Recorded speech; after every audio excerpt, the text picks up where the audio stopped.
Mbere waroze ngo ragiye. Iki se ka? Wumvaga waza ukiba amahoro hano hantu ukava amahoro. Kwiba. Ndakubaza wumvaga hano hantu waza ukahiba se kwiba. Uvuye he? Jewe byabajura nafata ingamba winjira magarara hano kuri gate usohoka tubona. Mva mubwire.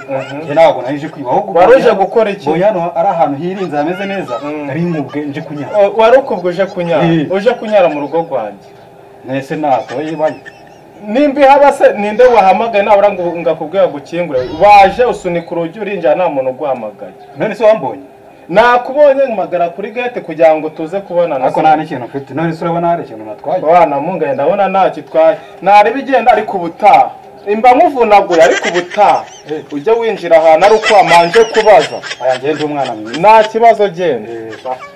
Torokomande se nashize hano ku idirishya igihe he nyabo. Mana yawe.